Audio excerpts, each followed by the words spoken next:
Hello students. तो पिछले class में हम लोग बात कर रहे थे क्रॉस प्रोडक्ट का। क्रॉस प्रोडक्ट कैसे निकाला जाता है अगर हम लोग को दो वेक्टर कार्टेशियन फॉर्म में दिया हो, तो हम लोग देख लिए थे वो डिटर्मिनेंट वाला तरीका। बहुत इजीली हम लोग क्रॉस प्रोडक्ट लिख सकते हैं। तो आज हम लोग बात करते हैं एप्लीकेशन ऑफ क्रॉस प्रोडक्ट।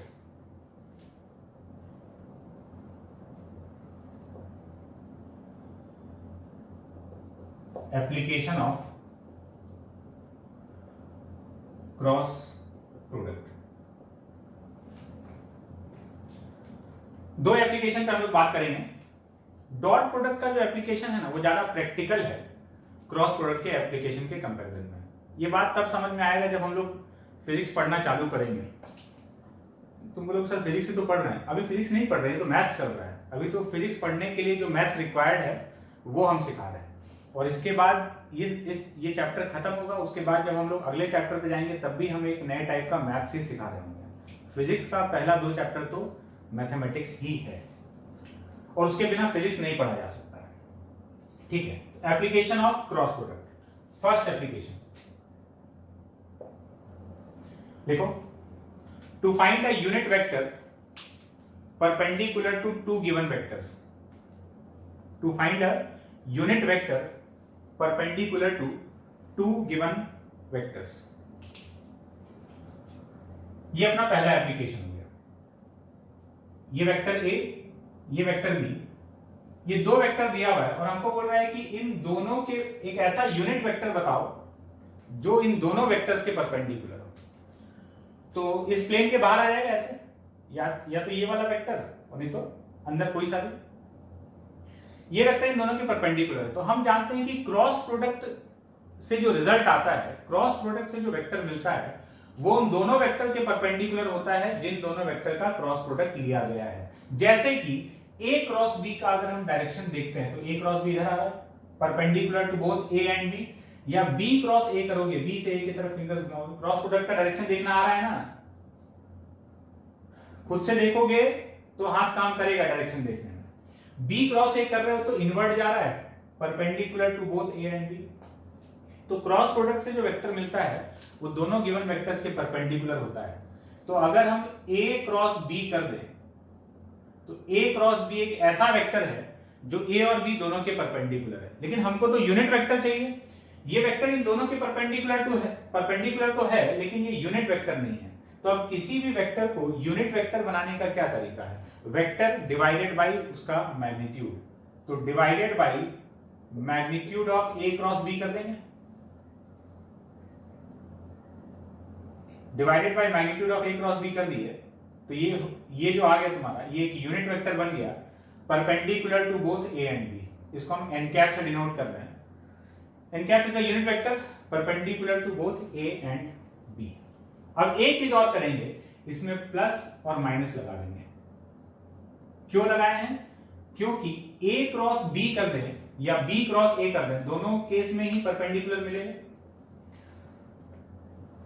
ए और बी दोनों के परपेंडिकुलर ये वाला भी है और ये वाला भी है। दो वेक्टर है, एक ऐसे आउट ऑफ द प्लेन, एक इनटू द प्लेन। तो वही प्लस जब ए क्रॉस बी कर रहे हैं तो ये वाला मिल रहा है, तो माइनस से ठीक उसका उल्टा वाला मिल जाएगा। तो दो वेक्टर है A cross B upon magnitude of A cross B. इस तरीके से हमको एक यूनिट वेक्टर मिल जाएगा perpendicular to both A and B. तो ये क्रॉस प्रोडक्ट का एक एप्लीकेशन हो गया। फॉर एग्जाम्पल, एक वेक्टर है i cap plus j cap, i cap plus 2j cap plus 3k cap. Vector B is 2i cap plus 3j cap plus k cap. Find a unit vector. सवाल है find a unit vector perpendicular to both vector A, perpendicular to both vector A and vector B। तरीका अपने को पता है, cross product ले लेना है इन दोनों का। निकालते हैं।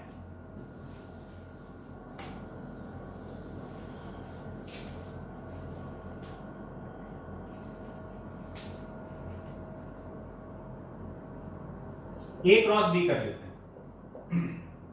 ए क्रॉस बी करेंगे तो ये हो गया आई कैप, जे कैप, के कैप, 1 2 3 2 3 1। ये पूरा जो ए और बी का आई जे के साथ जो आ रहा था वो सब लिख लिए। इस तरह से डिटरमिनेंट बना लिए। अब इसको खोलेंगे तो आई कैप पहले इधर उतर गया, इसको छुपा लिए, 2 -9, माइनस जे कैप, इसको छुपा लिए, 1 × 6, 1 - 6। फिर के कैप आगे ऑल्टरनेट साइन के साथ चलता है, प्लस माइनस प्लस। फिर ये के कैप वाला इसको छुपा लिए, 3, 1 × 3 3 -4, 3 -4।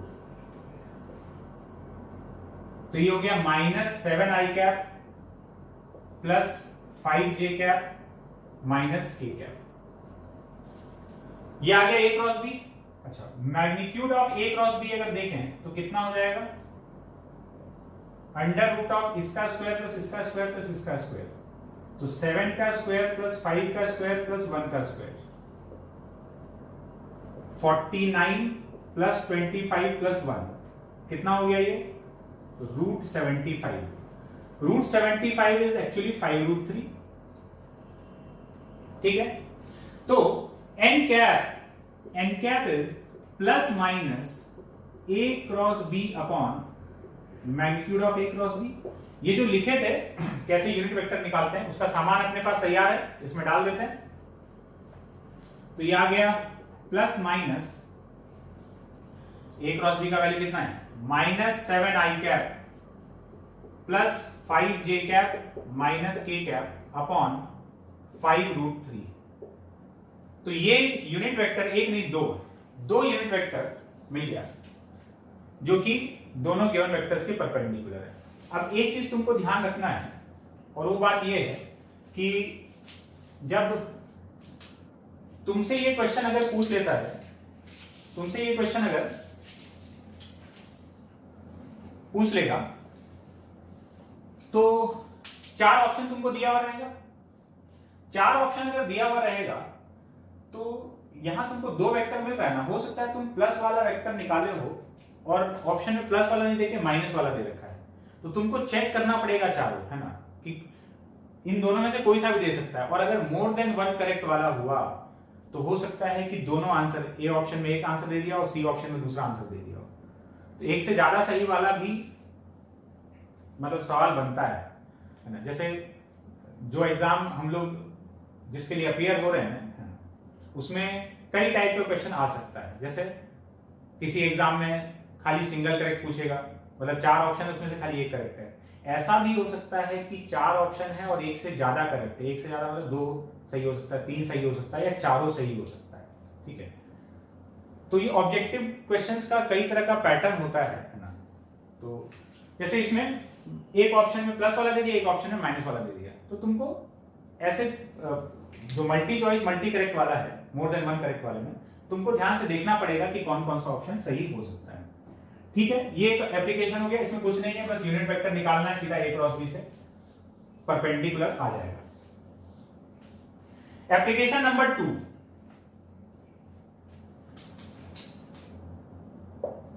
To find area of a triangle, to find area of a triangle or parallelogram with 2 given sides. To find area of a triangle or parallelogram with 2 given sides.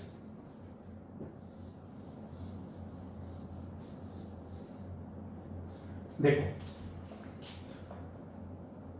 अगर कोई triangle है, ट्राइंगल का area क्या लिख सकते हैं लोग। ये ट्राइंगल है, ये इसका बेस हो गया b, बेस का लेंथ है b। यहां से अगर हम एक परपेंडिकुलर ड्रॉप कर दें, इस परपेंडिकुलर का हाइट है h, तो इस ट्राइंगल का area half base into height, ये ट्राइंगल के एरिया का फॉर्मूला है, हाफ बेस इंटू हाइट। और हाइट क्या हो गया, ये जो परपेंडिकुलर यहां से ड्रॉप किए हैं इस ट्राइंगल का हाइट हो गया। किसी भी ट्राइंगल का एरिया हम ऐसे लिख सकते हैं। ठीक है, अब सपोज ये वाला साइड ए है,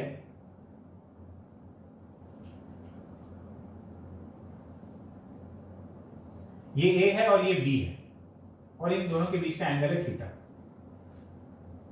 ये एक वेक्टर ए वेक्टर बन गया और ये बी वेक्टर बन गया। ये ए वेक्टर है और ये बी वेक्टर है, इन दोनों के बीच का एंगल थीटा। तो ट्राइंगल का दो साइड्स वेक्टर फॉर्म में गिवन है, वेक्टर ए वेक्टर बी, दोनों के बीच का एंगल है थीटा। तो ट्राइंगल का एरिया क्या हो गया, हाफ बेस इंटू हाइट, ये ट्राइंगल का एरिया होता है। दो साइड वेक्टर फॉर्म में देकर एक ट्राइंगल बनाया जा सकता है, जैसे यहां बनाया गया। अब क्या है कि इसमें अगर हमको हाइट का वैल्यू निकालना है, साइन थीटा इस ट्राइंगल में किसके बराबर हो जाएगा, sine theta perpendicular upon hypotenuse, मतलब h अपॉन a। तो h जहां पर भी आ रहा है हाइट, क्या हम उसको a साइन थीटा लिख दें, एकदम लिख सकते हैं, कहीं कोई दिक्कत ही नहीं है। तो अगर हम ये h इसमें पुट कर दें तो area of the triangle is half base और हाइट का वैल्यू हो गया a साइन थीटा। अब तुमको कुछ दिख रहा है, बिल्कुल दिख रहा है।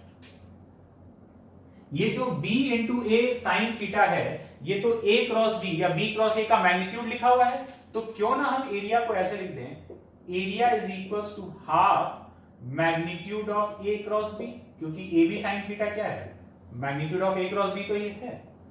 तो अगर ट्राइंगल का दो साइड दो वेक्टर की तरह से दिया हुआ है, तो उस ट्राइंगल का area half magnitude of a cross b लिखा जा सकता है। ये उस ट्राइंगल का एरिया हो गया। बात क्लियर है? अब इसमें आगे चलकर हम लोग कभी बात करेंगे कि एरिया एक वेक्टर क्वांटिटी होता है ना। अभी नहीं, ऐसे जरा सा एक बात बता रहे हैं, दिमाग पे ज्यादा टेंशन आए तो मटिया लेना। हम लोग आगे चलकर कभी बात करेंगे 12th में कि एरिया वेक्टर होता है, ठीक है। फिर हम उस वेक्टर का डायरेक्शन बताएंगे। तो जैसे यहां पर देखो, हम बोल रहे हैं कि अगर एरिया वेक्टर है तो उस वेक्टर का डायरेक्शन क्या होना चाहिए। जैसे इस ट्राइंगल का एरिया तो ये आ गया, एरिया वेक्टर का अगर डायरेक्शन देखना होगा तो a क्रॉस b या b क्रॉस a से लिखा जा रहा है ना, तो कहां जा रहा है, इस प्लेन के परपेंडिकुलर, या b क्रॉस a करोगे तब भी जिधर भी आएगा वो उस प्लेन के परपेंडिकुलर आएगा ना। तो कोई भी जो सरफेस है ना, उसका जो एरिया होता है, एरिया एक वेक्टर क्वांटिटी होता है, और एरिया का डायरेक्शन, एरिया वेक्टर का डायरेक्शन कहां होता है, सरफेस के परपेंडिकुलर, क्योंकि एरिया एक्चुअली में किससे लिखा जा रहा है, क्रॉस प्रोडक्ट से लिखा जा रहा है। इसीलिए एरिया वेक्टर का डायरेक्शन उस प्लेन के परपेंडिकुलर होगा जहां वो एरिया है। अभी इसमें पूरे 11th अपने को कहीं ऐसा जरूरत नहीं पड़ने वाला है, ऐसे दिमाग में डाल दिए हैं कि कभी हम बात करें तो तुमको तुरंत याद आए कि हाँ सर कभी बोले थे कि एरिया जो है ना वो वेक्टर क्वांटिटी होता है, ठीक है। आगे चलते हैं। अब हम लोग को इस बात से कोई मतलब नहीं कि एरिया क्या है, एरिया का वैल्यू ये आ गया। अगर पैरेललोग्राम होता,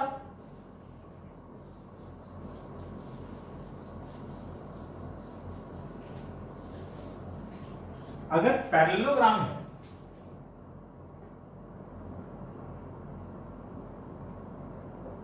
ये सपोज दो साइड्स है, उसका A and B, this angle is theta.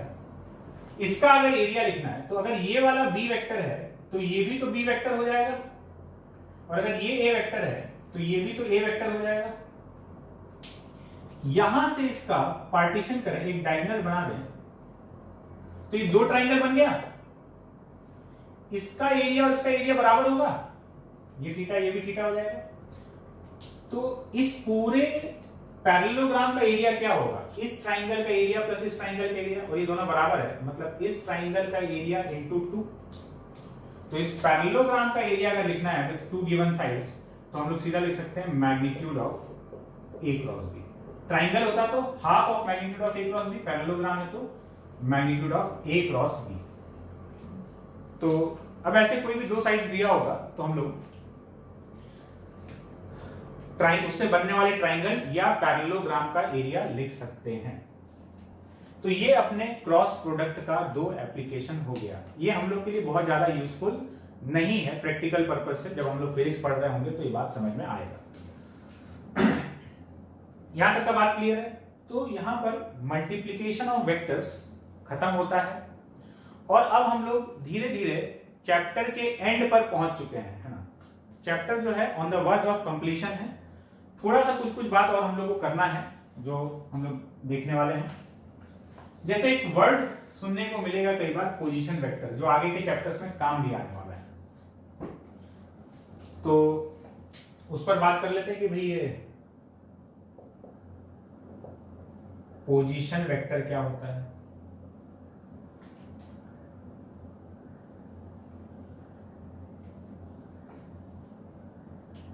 Position vector जैसे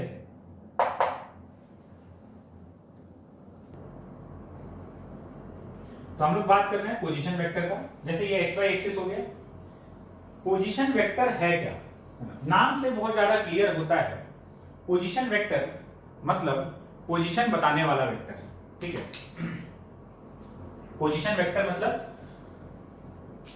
किसी पॉइंट के पोजीशन को बताने वाला वेक्टर पोजीशन वेक्टर कहलाता है। जैसे यहां पर कोई पॉइंट है x, y, इस पॉइंट को बोलते हैं P। तो ये जो वेक्टर हुआ,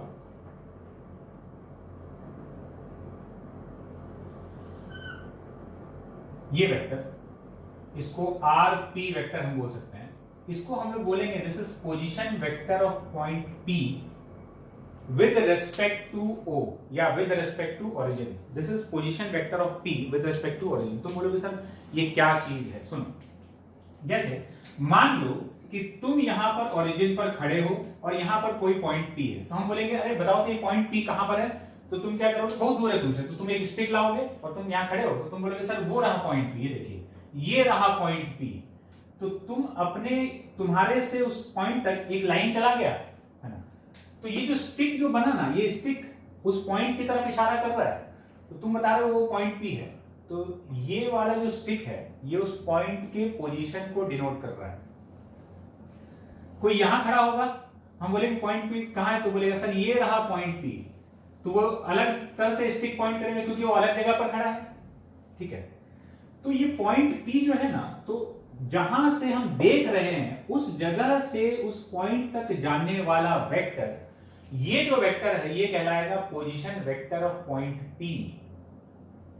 जिसकी तरफ इशारा किया जा रहा है ना, जिस पॉइंट की तरफ, उसका ये पोजीशन वेक्टर है। लेकिन किसके रेस्पेक्ट में है, कहां से देखा जा रहा है, O से देखा जा रहा है, तो ये position vector of point P with respect to O हो गया। मान लो ये पॉइंट A है, तो ये भी तो P का पोजीशन वेक्टर है, क्योंकि ये भी तो P, ये वाला वेक्टर भी तो P का पोजीशन बता रहा है कि देखो वो रहा पॉइंट P।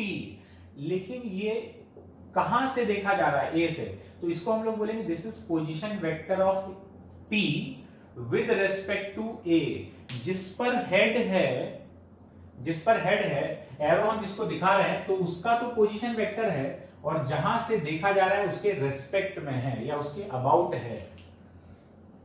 तो ये वाला वेक्टर क्या है,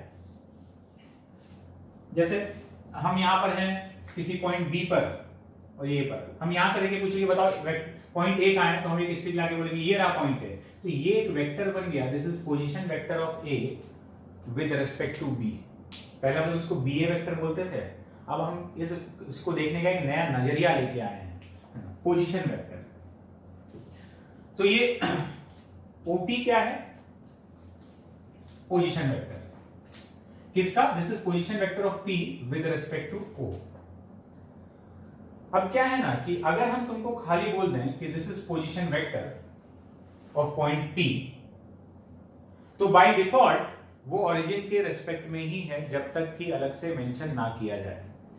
अगर हम खाली ये बोल दें कि ये है, ये कोई वेक्टर है position vector, this is position vector of point P, किसी की तरह कोई भी वेक्टर दिखाकर बोल दें कि this is position vector of point P, इसका मतलब पक्का है कि उसका हेड कहां पर है, P पर, और कुछ नहीं बोले इसका मतलब टेल कहां पर है, ओरिजिन पर।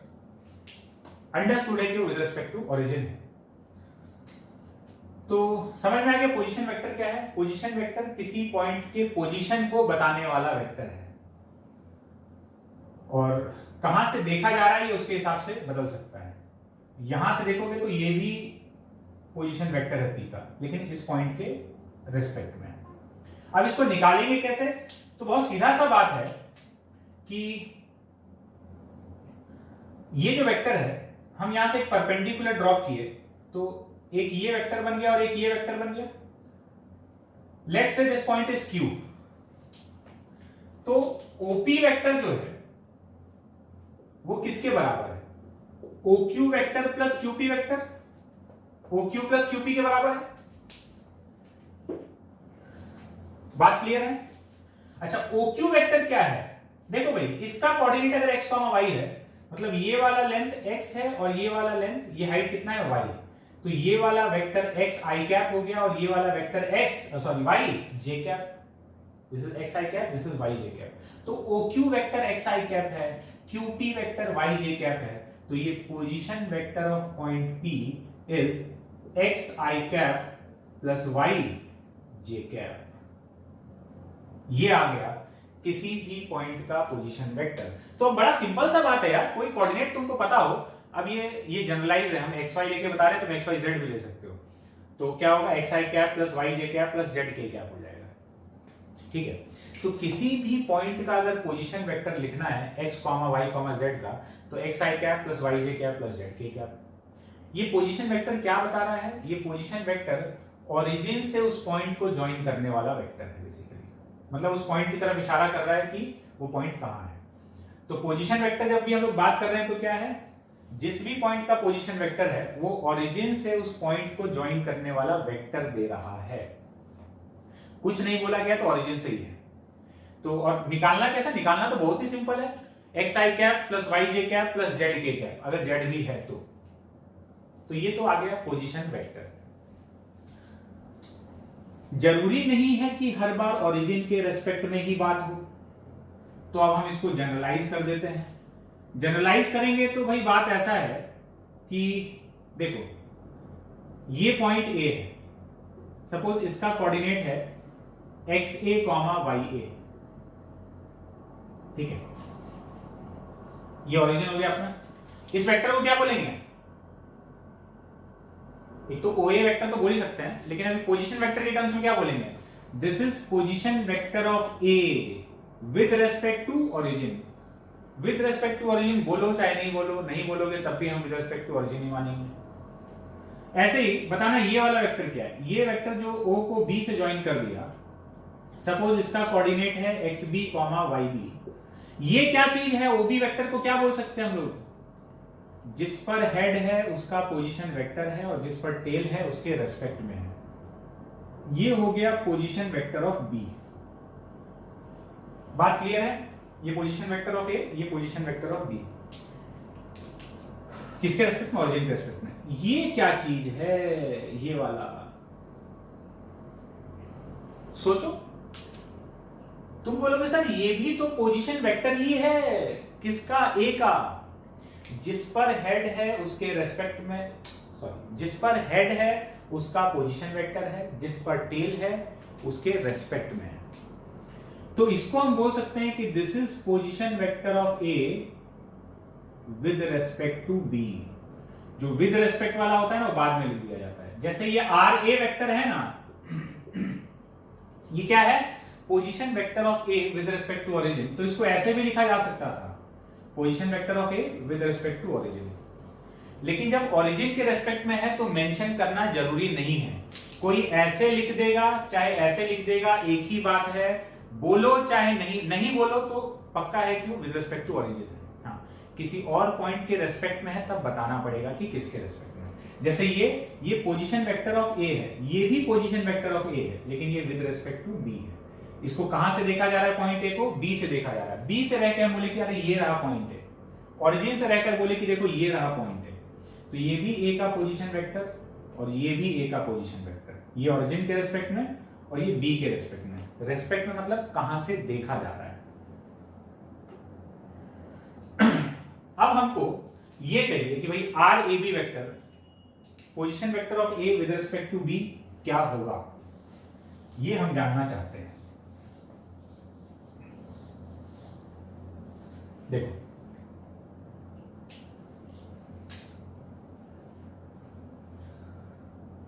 इस ट्राइंगल में अगर तुम देखोगे तो OB vector plus BA vector is equal to OA vector. Triangle वो vector triangle of vector addition से OB vector plus BA vector equals to OA vector, तो OA vector is equals to OB vector plus BA vector. OA vector को हम लोग क्या बोल रहे हैं, RA वेक्टर। OB वेक्टर को क्या बोल रहे हैं, RB वेक्टर, और BA वेक्टर को क्या बोल रहे हैं, RAB वेक्टर। ये position vector of A with respect to B। तो RAB का वैल्यू क्या हो गया, RA माइनस RB। ये आ गया position vector of A with respect to B is position vector of A minus position vector of B। तो भैया पोजीशन वेक्टर ऑफ A क्या है, XAI cap plus YAJ cap. Position vector of B क्या है, उसमें Z होगा तो Z के कैप और लगा देना, चिंता की कोई बात नहीं है। RB वेक्टर क्या लिखोगे, RB वेक्टर लिखोगे XBI cap plus YBJ cap. ये तो A और B का पोजीशन वेक्टर आ गया। तो जब position vector of A minus B करेंगे तो XA minus XB, XA minus XB I cap plus YA minus YB J cap, और अगर Z है तो ZA minus ZB K cap. ये हो गया तुम्हारा position vector of A with respect to B। अब समझे, याद रखने वाली बातें देखो क्या है कि RAB अगर लिखना है पोजीशन वेक्टर, या खाली पोजीशन वेक्टर लिखना है किसी पॉइंट का, XI cap plus YJ cap, XI cap plus YJ cap. Position vector of A with respect to B लिखना है ना, तो ये फॉर्मूला है, position vector of A minus position vector of B, मतलब हेड माइनस टेल।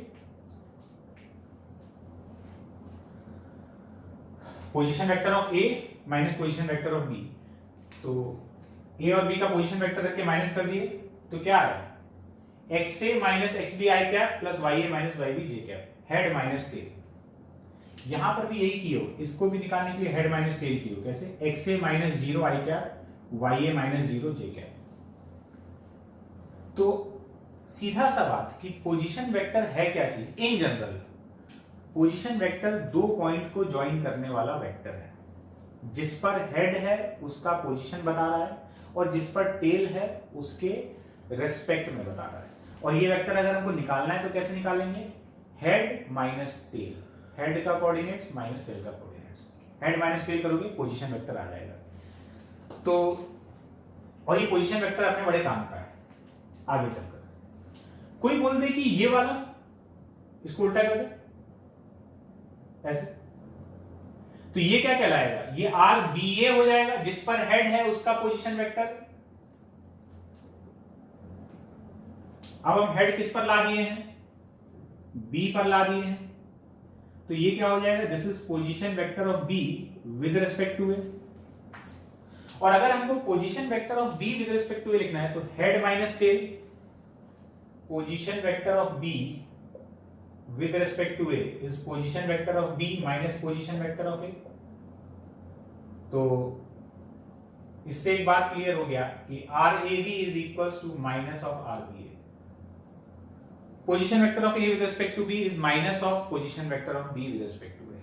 बात clear है। Position vector क्या है, दो पॉइंट को ज्वाइन करने वाला वेक्टर है, उसमें जिस पर हेड है उसका वो पोजीशन बता रहा है और जिस पर टेल है उसके रेस्पेक्ट में बता रहा है। एक चीज देखो, अगर तुम इसका मैग्नीट्यूड ले लो RAB का, अंडर रूट ऑफ इसका स्क्वायर प्लस इसका स्क्वायर, XA माइनस XB का whole square plus YA minus YB का होल स्क्वायर। डिस्टेंस फॉर्मूला दिख रहा है क्या, तो ये दिया क्या, इन दोनों पॉइंट के बीच का गैप ही तो दे रहा है। इस वेक्टर का मैग्नीट्यूड क्या है, RAB RBA किसी का भी ले लो, इस वेक्टर का मैग्नीट्यूड क्या रहेगा, उन दोनों पॉइंट के बीच का गैप देगा, तो वही दे रहा है। तो बात क्लियर है। इस तरीके से हम लोग पोजीशन वेक्टर लिख सकते हैं। एक एग्जांपल अगर देखा जाए,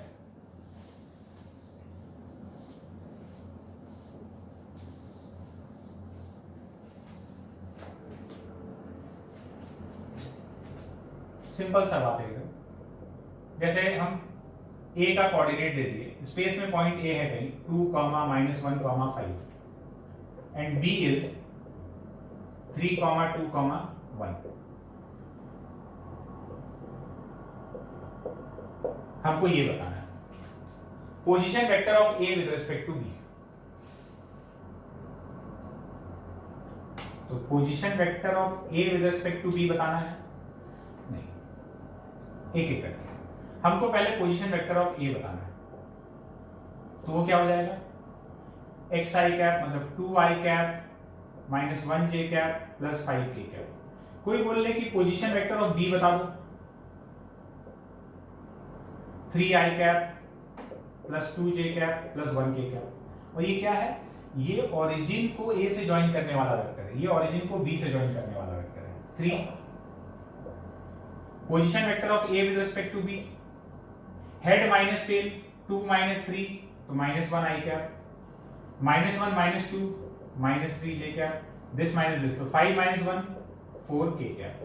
ये क्या है, ये b से a को ज्वाइन करने वाला वेक्टर है जिसका हेड a पर है और टेल b पर है। तो ये हो गया पोजीशन वेक्टर। इसको आगे चलकर हम लोग काफी यूज करेंगे जब काइनेमेटिक्स में होंगे या और भी जगह यूज आएगा। ये हटाएं इसको। एक छोटा सा चीज और है और फिर अपना चैप्टर कंक्लूड होने वाला है। कंडीशन फॉर कोप्लेनैरिटी, ठीक है, कंडीशन फॉर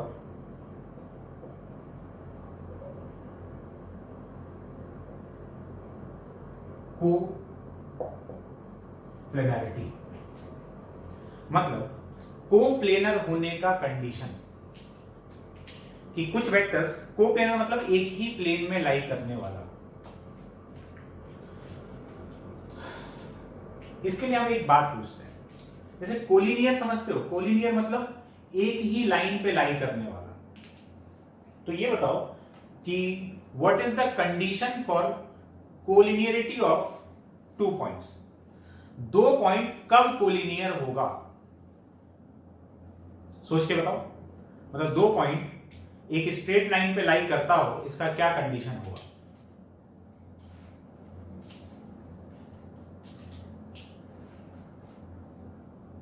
दो पॉइंट हमेशा ही एक स्ट्रेट लाइन पे लाई करता है, ये एक पॉइंट है और ये दूसरा पॉइंट है। इसको ज्वाइन करते हुए लाइन बनाने के लिए 2 पॉइंट की जरूरत पड़ता है। तुम 2 पॉइंट कहीं भी ले लोगे, ऐसे ऐसे ले लोगे, तो हमेशा उनको ज्वाइन करने वाला एक लाइन तो बनेगा ही बनेगा। तो 2 points are always collinear.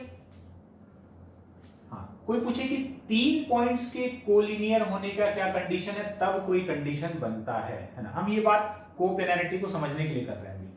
3 points her bar collinear हो जरूरी नहीं। जैसे ये कोलिनियर है, लेकिन ये 3 पॉइंट्स, ये तीनों को एक लाइन से नहीं बनाया जाता। तुम बोले सर ये बना दिए, लाइन थोड़ा टेढ़ा ही तो है।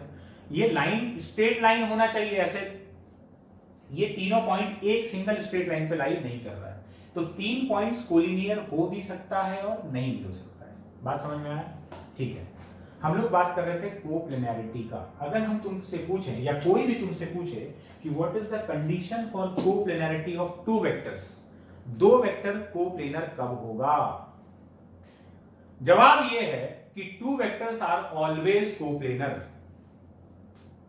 2 वेक्टर्स आर ऑलवेज कोप्लेनर। कैसे? ये एक वेक्टर, दूसरा वेक्टर, ये कहीं भी बना लो इसे, ये एक ही कोप्लेनर मतलब एक ही प्लेन में आना चाहिए। एक ही प्लेन में आ गया। जैसे ये एक वेक्टर है, दूसरा वेक्टर हम कहीं बनाते, ये बना दिया, एक प्लेन में आ गया। इधर तुम कैसे भी बना दो ना दूसरा वेक्टर, दोनों को ज्वाइन करने वाला कोई ना कोई प्लेन आ जाएगा। अभी वो प्लेन ये है, इधर ले आओगे तो अब ये प्लेन ये वाला हो जाएगा। समझ रहे हो? ऐसे कर देंगे, ये वाला प्लेन हो गया। 2 वेक्टर हमेशा एक प्लेन में आएगा।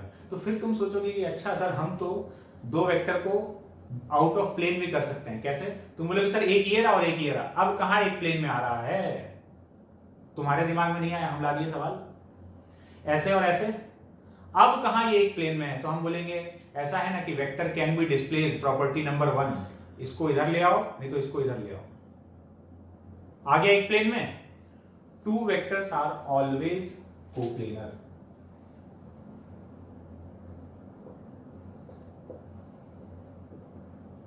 Two vectors are always coplanar. हम लोग को बात करना है तीन वेक्टर के कोप्लेनरिटी पे कि तीन वेक्टर कब कोप्लेनर होगा। For 3 vectors to be coplanar, तीन वेक्टर अगर कोप्लेनर है जैसा कि यहां पर है, तो इसके लिए कंडीशन ये है कि A dot B cross C equal to 0। ये वाला चीज इसको बोला जाता है स्केलर ट्रिपल प्रोडक्ट, ये इसका नाम है। क्या बोलते हैं इसको? Scalar triple product. पहले क्या किए, दो वेक्टर का क्रॉस प्रोडक्ट लिए और फिर उसका किसी तीसरे के साथ डॉट ले लिए। किसी भी ऑर्डर में कर सकते हो तुम, A cross C dot B लिख सकते हो, B cross C dot A लिख सकते हो, B cross A dot C। किसी भी दो का क्रॉस लेके तीसरे के साथ डॉट लिए और अगर 0 आ गया, ये B क्रॉस C एक वेक्टर आएगा ना, फिर इस वेक्टर का इसके साथ डॉट अगर 0 आ रहा है मतलब 3 वेक्टर्स कोप्लेनर है। और अगर ये क्वांटिटी 0 नहीं है तो ये वेक्टर कोप्लेनर नहीं है। ये तीन वेक्टर के कोप्लेनर होने का कंडीशन हो गया। ये कोई नया चीज नहीं है, समझो। तुमको क्या करना है, दो एट ए टाइम हैंडल करना है। पहले किसी भी दो का क्रॉस ले लो, तीसरे को भूल जाओ। दो का क्रॉस लेके एक वेक्टर आएगा, उस वेक्टर का तीसरे जो बचा हुआ वेक्टर था उसके साथ डॉट ले लो, 0 आ रहा है कि नहीं आ रहा है। अब ऐसा ही कंडीशन कहां से आया? बहुत सिंपल सा बात है। देखो, कोई भी दो वेक्टर का हम क्रॉस प्रोडक्ट लिए, मान लो B क्रॉस C या C क्रॉस B, हम C क्रॉस B करते हैं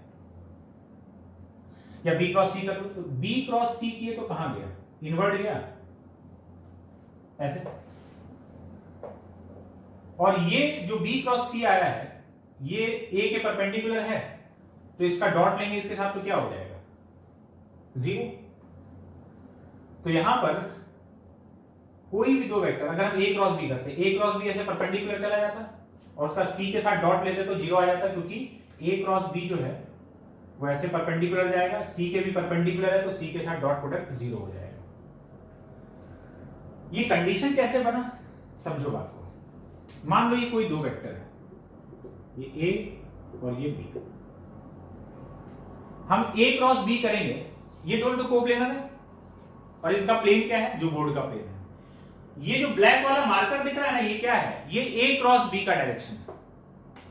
अगर तीसरा वेक्टर, जो तीसरा वेक्टर C है, बड़े ध्यान से सुन लेना इसको, हम तुमको समझा रहे हैं कैसे वो कंडीशन आया। A क्रॉस B का डायरेक्शन ये है, अगर तीसरा वेक्टर इस प्लेन में कहीं भी है, इस प्लेन में कहीं भी है, तो वो इस ब्लैक वाले मार्कर के परपेंडिकुलर ही रहेगा। तो C वेक्टर अगर इस बोर्ड के प्लेन में है, जो कि इन दोनों का प्लेन भी है, तो ये तीनों वेक्टर एक ही प्लेन में हो गया, तो उसका इन दोनों वेक्टर का डॉट प्रोडक्ट 0 आ जाएगा। ये A क्रॉस B है और ये C है, A क्रॉस B और C का जो डॉट प्रोडक्ट है वो 0। लेकिन अगर ये C वेक्टर A और B के प्लेन में ना होकर उठा हुआ रहता, तो ये तुम्हारा A क्रॉस B आया और सपोज C वेक्टर ये है, ये A और B के प्लेन से थोड़ा सा उठा हुआ है। अब इन दोनों के बीच का एंगल 90 डिग्री नहीं है, तो डॉट प्रोडक्ट 0 नहीं आएगा। और डॉट प्रोडक्ट 0 नहीं आएगा, इसका मतलब यह है कि A, B और C कोप्लेनर नहीं है। तो ये तीन वेक्टर्स के कोप्लेनरिटी का कंडीशन है। इसका काम सिर्फ इतना है कि कभी कभार, वो भी ऐसा समझ लो कि 12th में एक जगह जाकर ऑप्टिक्स में कहीं जिक्र हो सकता है या कहीं बीच में कभी पूछ लिया, तो उसके लिए ये बात है। बस ये एक कंडीशन की तरह दिमाग में होना चाहिए, बहुत ज्यादा इसको लेके परेशान नहीं होना है। ये कंडीशन बस तो कैलकुलेट करना बहुत सिंपल है। किसी भी दो वेक्टर का क्रॉस प्रोडक्ट लो जैसे लेते हो, फिर वो एक वेक्टर आएगा, उसका तीसरे के साथ डॉट ले लो। तो इससे अगर ये 0 आ रहा है तो वेक्टर्स कोप्लेनर है, और अगर 0 नहीं आ रहा है तो वेक्टर्स कोप्लेनर नहीं है। बात क्लियर है? ठीक है। तो यहां पे अपना वेक्टर समाप्त होता है। इसके बाद जितना हमको पढ़ाना था वेक्टर में हम पढ़ा चुके हैं। अब तुम पैकेज का सारा क्वेश्चन अटेम्प्ट कर सकते हो, ठीक है। इसके बाद भी हम एक लेक्चर और डालने वाले हैं, वो लेक्चर PSLV रहेगा, ठीक है। तो हम लोग और जो जितना भी पढ़े हैं जो भी, उस पर प्रॉब्लम सॉल्विंग एबिलिटी को एनहांस करने का कोशिश करेंगे। बाकी पैकेज बनाने के लिए जितना ज्ञान हम लोग को चाहिए वो मिल चुका है और चैप्टर हम लोग का कंप्लीट हो चुका है, ठीक है। Good luck, all the best.